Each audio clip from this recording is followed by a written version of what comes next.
Hello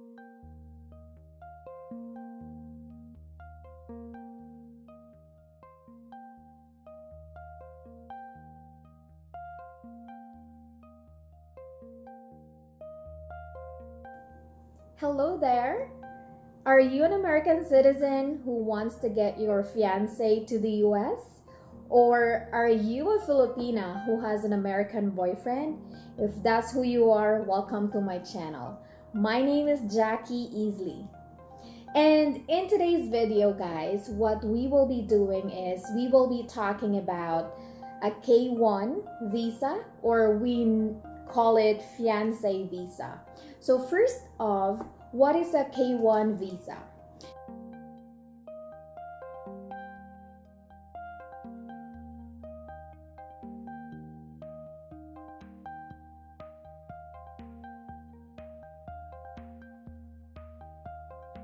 And I also have a bonus for you guys. For those who has a child, all right, that's called K2 visa. So the meaning of K2 visa is the children of the fiancé.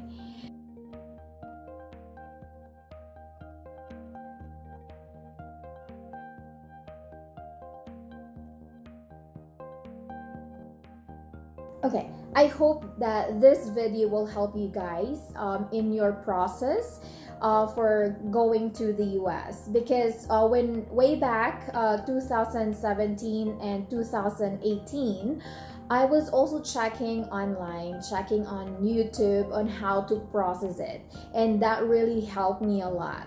So the reason why I'm making this video, it's because I wanted to give back to you guys, for those who are also trying to learn more about it. Yeah, I am really going to do my best here to help you guys.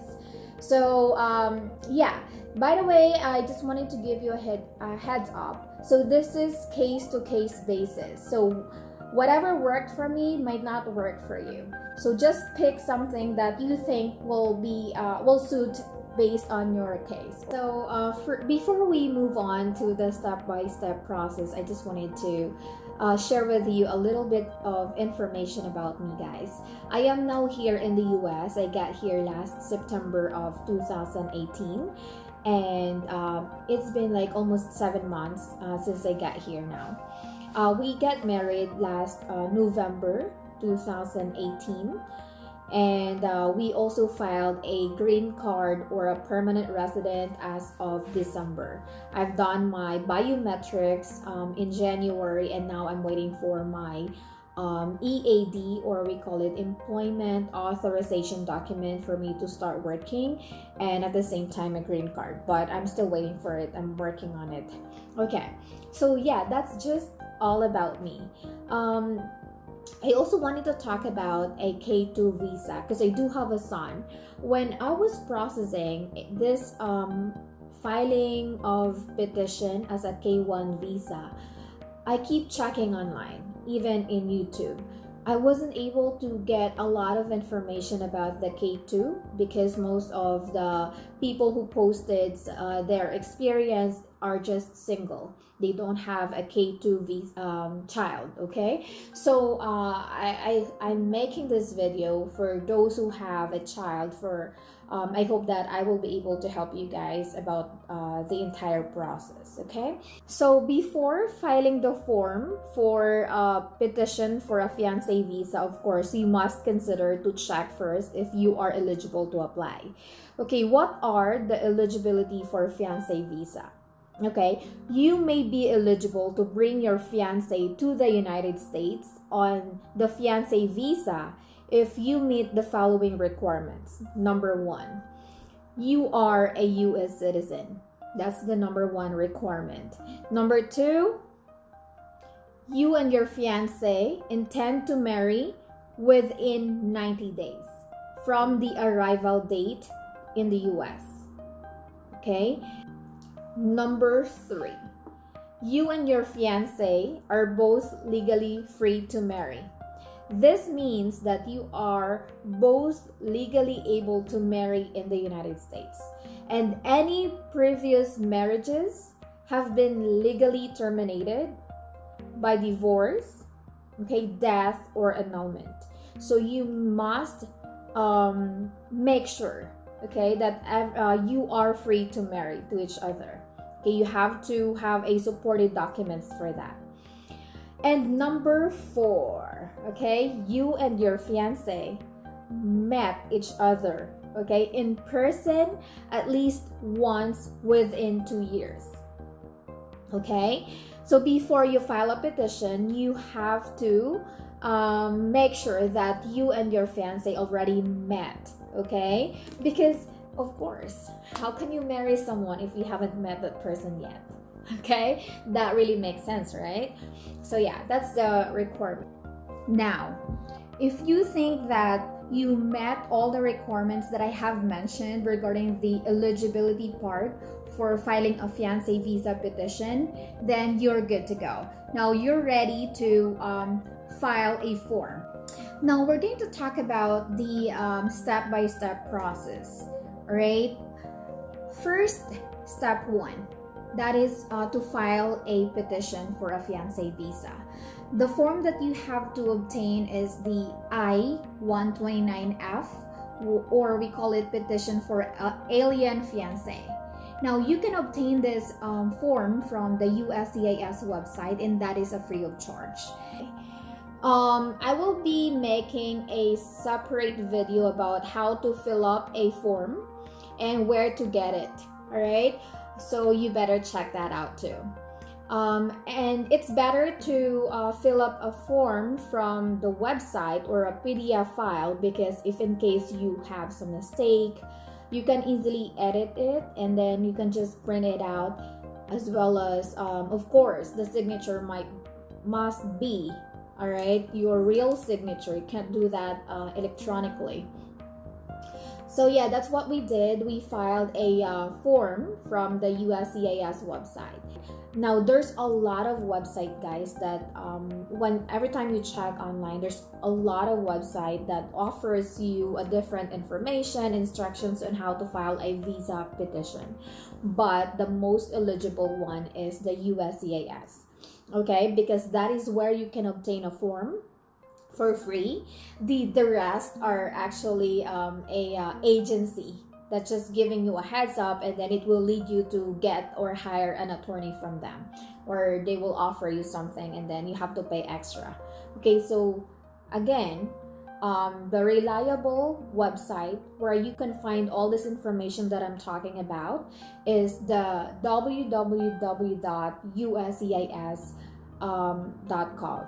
Now, after filing that petition, you already mailed it to the USCIS.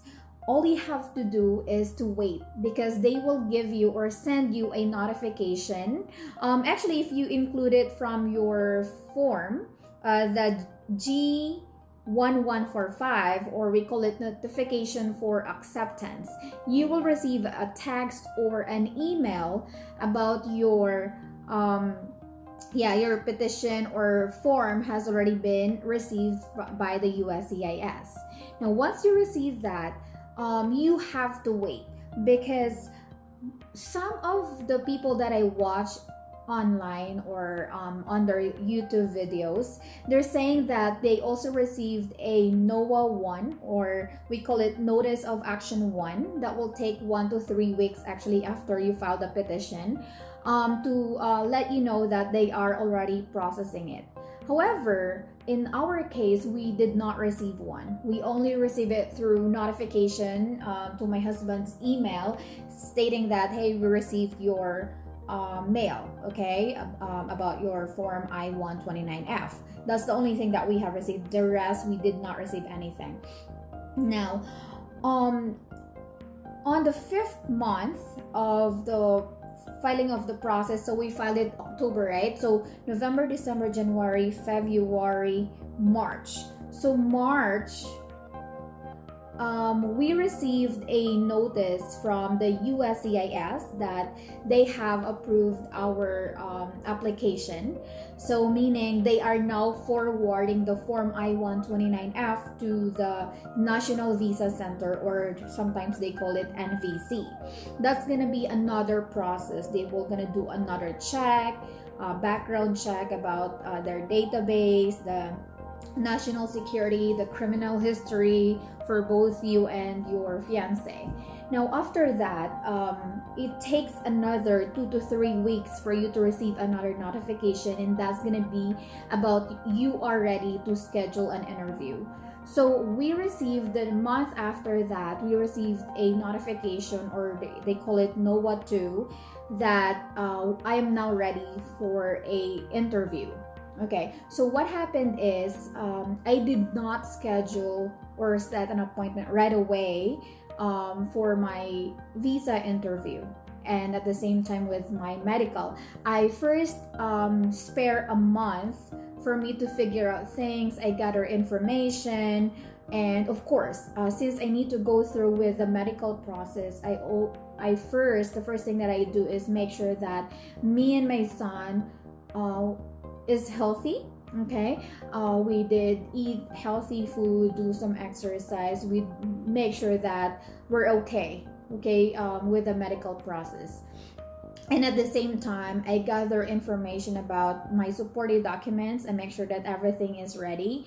I have a lot of things that made a mistake for myself actually when we filed that petition. Now, first thing is, I got so confused because of lots of information that I found online. They say that you have not to use any alias thing. So what I did is I put Jackie as my nickname. Okay, my nickname is Jackie, and I put it into alias. And they say if you put some alias in your or a nickname in your form, you have to provide another NBI clearance or a police clearance, they say, stating that this alias that you're using is also cleared, no criminal record or anything like that.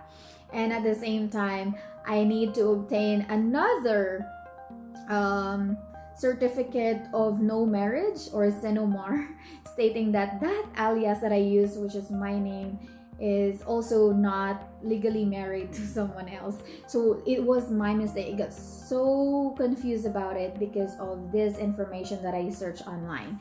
Now what happened is I get another NBI clearance. They are actually not allowing me to get one for my nickname because they're not doing that, but I talked to the people inside the office. They actually do some follow-up about it, and yeah, I was able to get one. And at the same time, I also went to the to get that another certificate of no marriage, which is so crazy. I did a lot of that, and it ended up that they did not ask it from me when I do my interview. But at least I don't have any regret at all that I did that, because what if they will ask me about it and I did not do it, right? So it's better to be safe than sorry. So that's what I did. I did not regret anything. I just learned a lesson, and I'm sharing it to you right now so that you also have an idea and to avoid this kind of mistake that I did. Okay, now going back.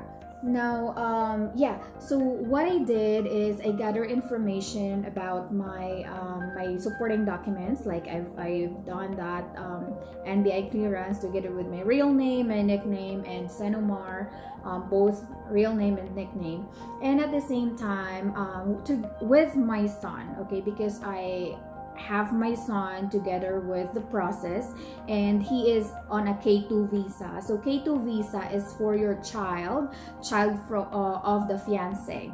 Okay, so with my son, since me and his father is separated but we're not married, so in order for you to take your son abroad, right, you have to get permission from the father.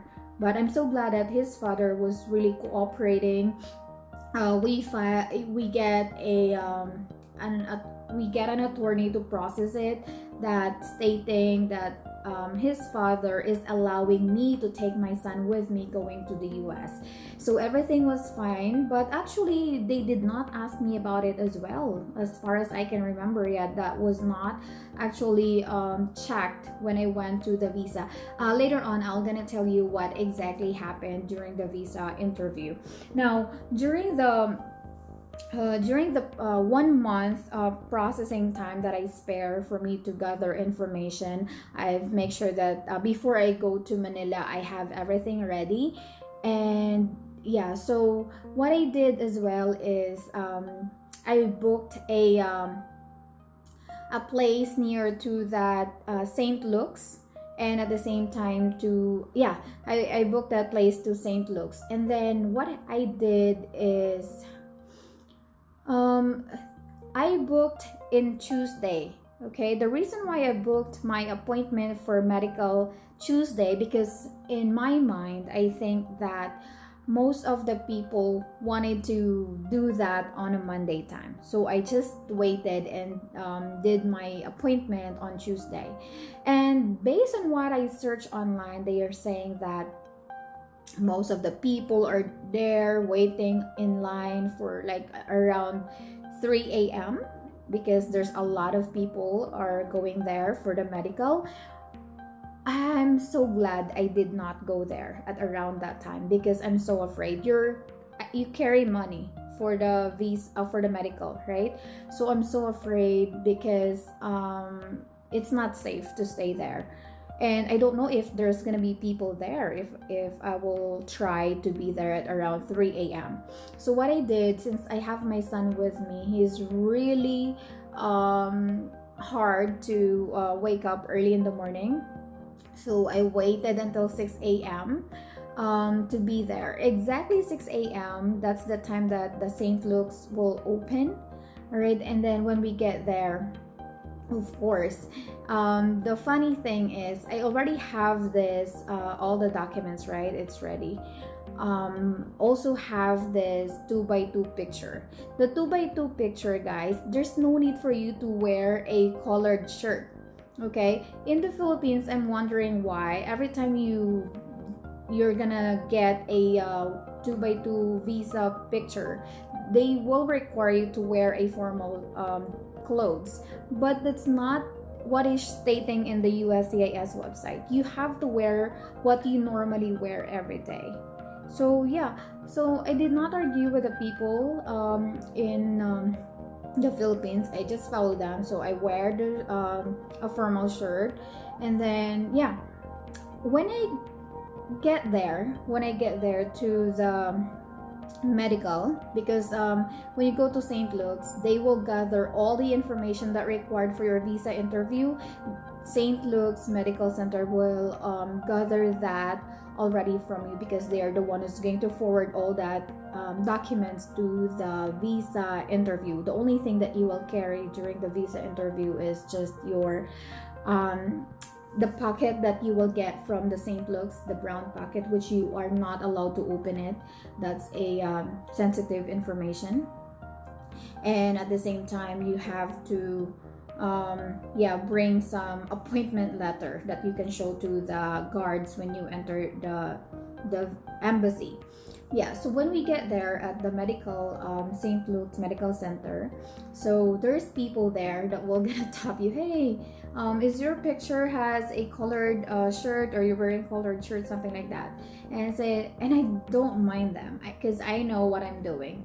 It's better if you know a lot of information, because nobody will going to sway your memory. Like whatever they say, don't care about it, because I believe that I did something right.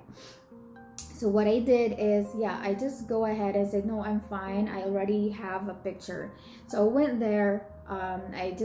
It's not a long line. I was so shocked, because I was thinking there's gonna be a long line that I'll be waiting there, but there's not. Like there's only few people, and if you are with someone else, they will not gonna allow those people to get in. So for example, if you're a parent and your child is already in a right age, they will not even allow you, even you are the parent of that child. So you can only assist your child if they are minor. So we get in, me and my son, and then at the same time, it was just a 2 days process. I'm gonna do another video about my experience in St. Luke's Medical Center, because it's gonna be a long video if I'm going to include this. So I'm just focusing the entire process for now. Yeah, it was a 2 days process with the medical in St. Luke's. Now after my medical, so it's time for me to have my visa interview. Now with my visa interview, the really sad part that very moment is that me and my son was actually staying in a hotel just closer to the US Embassy, that's just right across the street. However, that time it was raining hard. There was a really storm that time, and I was worried if the embassy will not gonna be open, and I have a schedule. I don't know, because I'm living far from Manila, right? So I'm really scared if they will cancel it, then my schedule will gonna mess up. Now I'm glad that actually, even though we are all wet there, like everything, my son, I just covered his back so that it will not gonna get wet. Even though we do have umbrellas, you will still gonna get wet, okay, because the wind is so strong and it's a heavy rain. Then when we get there, like, of course, if you have a child, they always gonna give you a priority. So yeah, I go there, we went inside, like we went through the cars. They are really friendly. As long as your documents are ready, you will not gonna have any problem at all. Even with St. Luke's, they are all friendly. So what you're seeing online, the people that's posting some comments are just, I don't know about it. Maybe they had a bad experience, but based on my experience, people are so friendly from St. Luke's Medical Center, at the same time at the US Embassy. Now we went there at the US Embassy. It was really quick, you know. You can imagine after an hour we already done the interview. But first, it's so funny because the moment that I entered that US Embassy office, I was cold already. Like, okay, next. So we went there directly. I don't have even time to sit down and relax after the heavy rain from outside. We're all wet, but I went directly to that person. She's a lady, and a Filipino lady. She's actually talking in Tagalog. She asked me questions in Tagalog. It's just a basic question like, what's my full name, what's my birth date, my fiance, how did I met him, those things. Like, those are just basic things. It's just Tagalog. And then she checked my documents, and she said that, okay, do you have supporting documents about your relationship? And I said, yeah, I do have one. And she said, okay, that's cool. You have to show that later on to the next window if they will ask you some information. I said, okay, they're really great. Then you have to go to the next one, which is the biometrics. Actually, they did not ask for those parents right now who has a K2 child. You don't have to worry, because they are not actually asking kids for something. You just, I don't know, you just maybe have your kids to be there. Even on the biometrics, I was the one answering actually for my son. And even for doing the biometrics, I'm doing it on behalf of my son. So yeah, then we sat down and then waited for another my number to be called, and that number is actually with the American interviewers. And I was so scared that time because I have this lady beside me, and she's with her American fiance, I guess, and they went there together for the interview. But if you have your American fiance with you during the interview, they are actually not allowed to say something anyways, because you are the only one who's going to answer questions. And I was looking for them because they are just closer to me where I sat down. And they got declined. They were not able to get their visa, maybe because they lack of supported documents. So imagine, even though she's with her American fiance, it's not a guarantee that you will pass the interview, right? So yeah, at that time I was praying, Lord, please send me to other person, not that person, because I'm so scared. He just turned down the other one. It's like, please give me something good, nice, and something like that. So my name was, or my number was called, and then I went there, I sat down. Then of course you have to swear something, you have to say something. I don't remember it anymore. And then what happened is the interviewer, which is an American guy, he was really strict, not smiling, but he's not angry, he's just doing his job, I think. It's fine, maybe I'm just so nervous about it, but he's not really smiling. Like, the first thing that he asked me about how I met my husband, which is the same thing from what the lady asked me at the very first interview. And then also he kept on repeating the same question. I remember it. He kept repeating all of the question about my husband. How do you know him? Where did we met? How long we've been together? And at the same time, you know what I remember? He asked me, do you know him well? And said, yes, of course I know him well. And said, are you sure that he doesn't have a criminal history? And said, yeah, I'm sure, because you will not approve his petition, right? Because you do a background check during the filing process. And of course, if he do have a criminal record, you will not approve that petition, right? I said that to him. And then he's just agreeing to me. And then I remember he asked me the same question like that on the later part. So he's maybe trying to sway me, or to ask me the same question if I'll answer differently. And then it's just 6 questions, I guess, that he asked me. And then he also asked me, when was the last time that you and your fiance met? It's like, it was on October 2015. And he said, how long that you've been together? And I told him 6 days. Like, 6 days? You're gonna marry him for just 6 days? And it's like, yeah, because he don't have enough time to stay here because he's working. That's the only time that he can spend here. And at the same time, we've been together for 5 years. We've been talking for 5 years. That's long enough.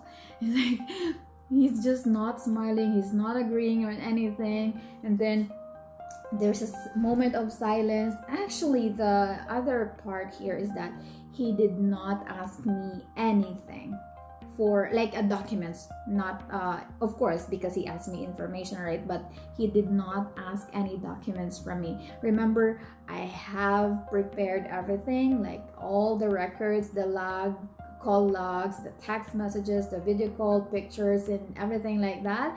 He did not ask me anything about that. And yeah, and then after that 6 questions, I guess, which is just repeatable questions, he finally told me that, okay, congratulations, you passed, and something like that. I was so happy. It was really quick. Like, it's just few questions, and yeah, they're really good as long as you are you know what to say.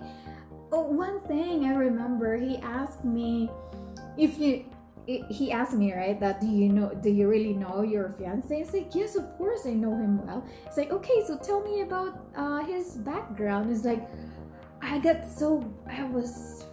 mind went blank that moment. It's like, oh my gosh, where should I start? Okay, so I talked about him, and then it was funny because I just say something that is not really on point. Like, it doesn't make any sense the way I say it. But anyways, in that part I wasn't able to answer it great, but still I'm lucky that I will still get my visa that moment.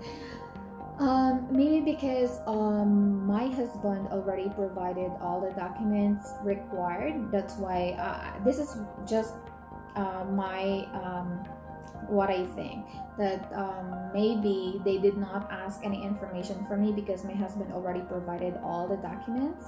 So yeah, that's what I think. So yeah, and then after that, he gave me this paper telling me that I have to contact this call center to verify my address where they can mail the visa. So remember, I have my son with me, and they did not ask him anything. But yeah, so we're able to get it. After 2 weeks, I was able to get my passport back, and then yeah, my husband booked a flight going here to the US, and it was a very smooth, like from I stopped by at Korea. They will ask you the same information. What's the reason why you're going to the US? What's the purpose? And then when you go to when you get here at the airport, they will also ask you the same question, and they will give you instruction on what to do after you get married. You have to do this, something like that. It's so smooth. Okay, this process, the entire process I've been through with K1 fiance visa, I think I'm so blessed, maybe because I don't have any trouble at all. Okay, I was able to get here, and now I've been here for 7 months. Thank God I was able to make it. So that's it for today, guys. I hope that this video will help you with your filing process, and I'll do some follow-up videos related to medical in St. Luke's, and at the same time my biometric process, how we file the adjustment of status. I'll give you a follow-up for that. Okay, so for now, I just wanted to say thank you for watching my video until the end. I really appreciate it, guys. Don't give up. I know you can do it, because I did. All right, so always keep this in mind, that you are loved. Bye, guys. High five.